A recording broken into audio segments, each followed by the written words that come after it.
2 degrés de la balance. Les fruits d'expériences passées laissent place à une appréhension profonde de l'esprit à jamais créateur. À l'origine, la phrase de ce degré était tout à fait différente. La lumière de la 6e race convertie en la 7e. Alors pour comprendre la symbolique de ce degré, Rudhyar s'oriente sur une interprétation ésotérique des nombres.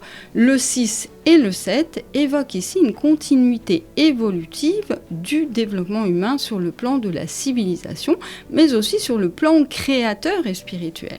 Donc si l'on va plus loin dans cette interprétation, on peut mettre en avant les 6 voies d'approche de la vérité qui se structurent autour du 7e principe central, une représentation qui fait écho à des symboles anciens comme la fleur de vie ou le schéma des 7 cercles parfaits inscrits dans un grand cercle. Cela permet de faire un parallèle avec les 6 rayons fondamentaux et les 6 approches de la vérité qui mènent toutes d'ailleurs vers un centre caché, l'Atma Vidya en occultisme hindou.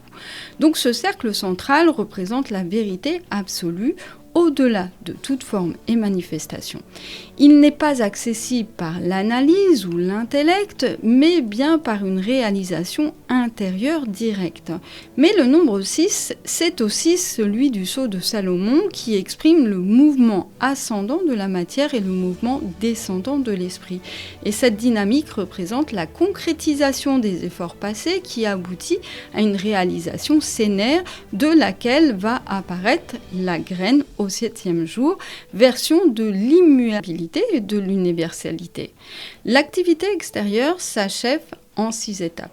Puis vient l'acteur suprême qui apparaît dans sa perfection et son éternité.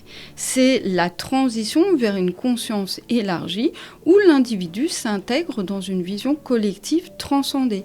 Il faut imaginer que tout ce qui apparaît dans la plante est avant tout concentré dans l'essence de la graine qui se prépare dans les profondeurs de la terre à un nouveau cycle.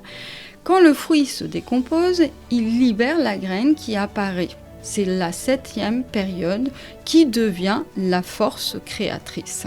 Ce degré marque donc un recentrage sur soi, conséquence directe d'ailleurs d'un accomplissement ayant atteint sa forme parfaite. Ici, on est dans le dynamisme de la forme qui impulse un mouvement d'accomplissement qui va ouvrir sur un potentiel créatif.